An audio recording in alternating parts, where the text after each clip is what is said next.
Hi friends, मेरा नाम है प्रकाश। मैं आज आपको बताऊंगा जलपरी का पूरा रहस्य।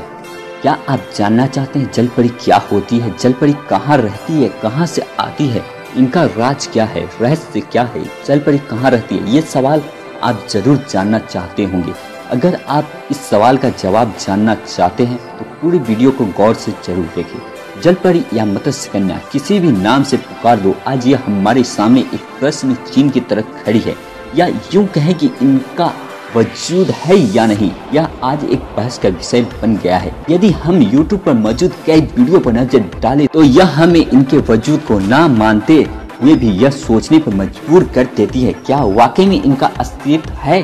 गौरतलब है कि इस जलपरी का जिक्र हमें हर देश की पौराणिक कथाओं में देखने को मिल जाती है। तो क्या हम अभी भी इस बात से इनकार कर दें कि इनका वजूद कभी था ही नहीं। अब हमारे सामने सवाल यह खड़ा होता है कि अगर इनका अस्तित्व था ही नहीं तो फिर इनका कल्पना प्राचीन काल से कैसे की जाती रही है। क्या ऐसा हो सकता है कि जिस चीज का वजूद ही नहीं हो हमारी कथाओं का हिस्सा हो, या फिर सच्चाई कुछ और है।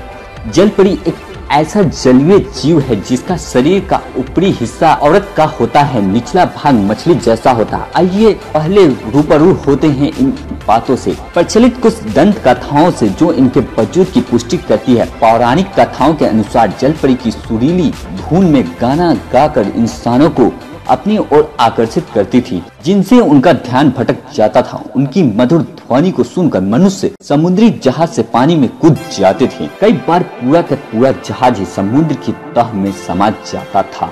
कुछ ऐसी कहानी भी प्रचलित है जिनमें जलपरियां डूबते हुए इंसानों की मदद करने के प्रयास में उनकी जान भी ले लेती थी, क्योंकि यह ऐसा प्रयास करने के दौरान यह भूल जाते हैं कि मनुष्य पानी के भीतर सांस लेने में असमर्थ होते हैं। अगर हिंदू पौराणिक कथाओं पर नजर डालें तो इनका जिक्र हमें महाभारत और भारतीय रामायण के थाई और कंबोडिया संस्करणों में भी मिल जाते हैं। थाई और कंबोडिया संस्करणों में रावण की बेटी सुबच्छला का उल्लेख किया गया है, जो कि सोने की परी थी। महाभारत के अनुसार अर्जुन की पत्नी उलूपी का भी जिक्र कई जगह जलपरी के रूप में किया गया है। यह एक नाग कन्या भी थी जो पानी में रहती थी। उनके अलावा भगवान विष्णु के मत्स्य अवतार का उल्लेख भी देखने में आता है, जिनके शरीर का ऊपरी भाग मानव का निचला हिस्सा मछली जैसा था। आज साइरिया में 1000 ईस्वी पूर्व मिली जलपरी की कहानी के बारे में कहा जाता है कि यह जलपरी की पहली कहानी है।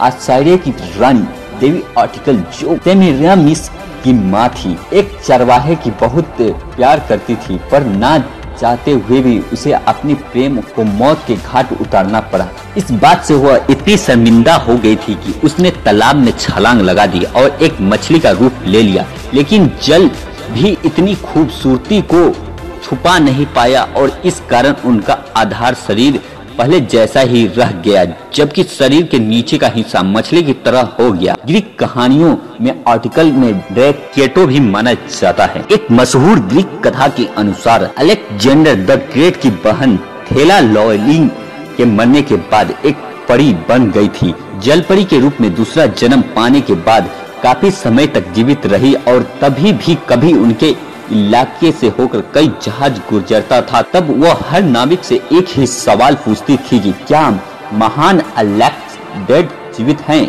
जिनका सही जवाब था वह जीवित हैं और विश्व पर राज करता है। यह सुनने के बाद वह बेहद खुश होती थी और जहाज को जाने का रास्ता दे देती थी। लेकिन यदि कोई उनके अनुसार जवाब नहीं देता था तो वह उस जहाज को उसके सवार सहित समुद्र में डुबो देती थी। अगर आपको ये वीडियो अच्छा लगा तो आप लाइक करना ना भूलें